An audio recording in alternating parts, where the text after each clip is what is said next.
Welcome, children. We are going to do few question answers of the chapter Deep Waters by William Douglas. The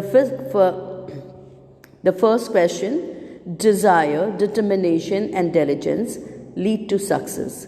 Explain the value of these qualities in the light of Douglas' experience in deep waters. Answer: the terror of water followed Douglas wherever he went. To get rid of it, he made a strong determination. He decided to overcome his fear through his willpower. He engaged an instructor who would perfect him in swimming. The instructor first helped him drive away his fear and then gave him many exercises besides teaching him how to exhale and inhale in water. The practice went on for a month together, during which his fear came to haunt him, but his desire and firm will made him persist in his efforts. It was only through sheer determination and diligence that Douglas could not only counter his terror but also became an expert swimmer. He swam across and back large distances to ensure that his fear of water did not return. Hence, desire, determination, and diligence succeeded in removing his fear of water. So we see that as a young boy, he was frightened to go into the water. He was scared of water. But as he grew up, he realized that he is missing a lot of fun, lot of excitement of going into the water, fishing, swimming, boating and all that with the company of his friends. So he had a great desire to learn how to be a good swimmer. And then he employed instructor to teach him, who very carefully and very step by step taught him how to overcome his fear. He was determined, whereas Douglas at the same time, Douglas was determined to whatever happens, however long it takes, he is going to overcome his fear. He was determined to learn swimming, and with diligence, with hard work, he achieved his goal. Now we come to the second question. All we have to fear is fear itself. Describe Douglas' experience which led to making this statement. All we have to fear is fear.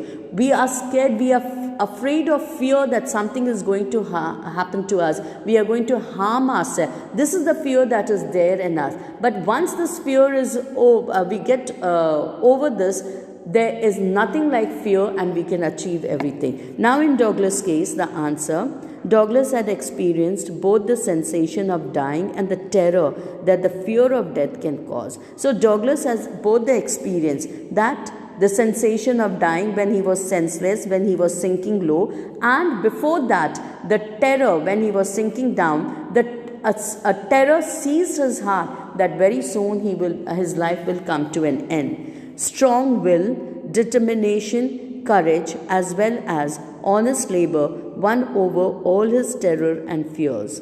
The will to live brushed aside all his fears. In reality, all our fears are only psychological and can be easily won over if we can control our mind. This realization makes Douglas resolve to learn swimming by engaging an instructor. This instructor, piece by piece, built Douglas into a swimmer. However, his first step was to drive away Douglas' fear of water before training him in swimming techniques. Yes.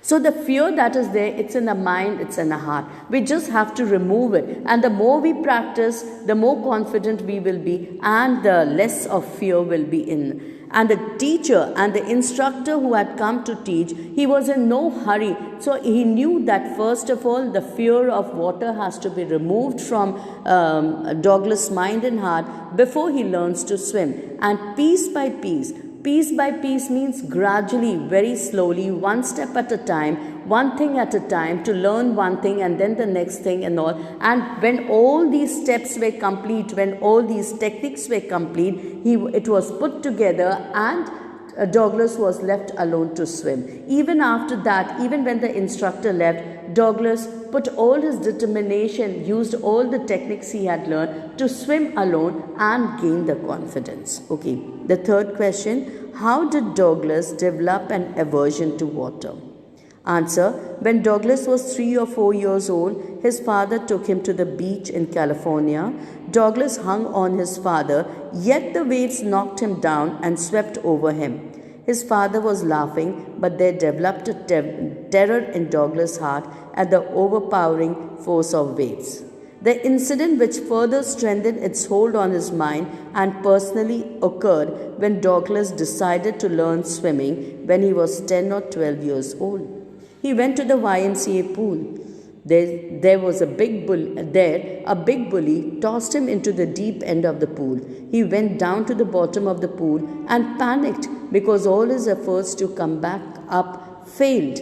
Finally, he was rescued by somebody, but he developed an aversion to water. So when Douglas was very young, he went swimming with his father to the beach. He caught on to his father, but yet the waves came and pushed him down, and the waves went over him. So that suffocating feeling when he was covered with water gave the rise to a terror, and this terror remained in his childish mind and heart for a long time, and he was so scared that he never went to swim again. But as he grew up, he wanted to learn swimming, so he chose a safe place, the YMCA pool, but there was a bully who pushed him into the water and he fell into the deeper side. Moreover, he did not know swimming and he started sinking.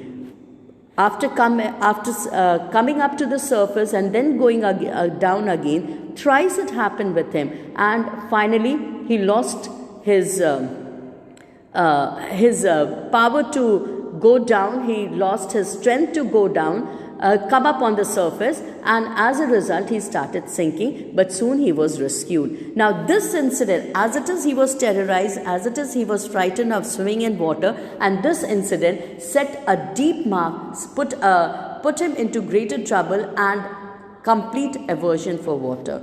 Thank you, children. I hope these 3 questions, they are important questions, and I hope these 3 questions will help you to answer the other questions and to understand Douglas. Thank you very much.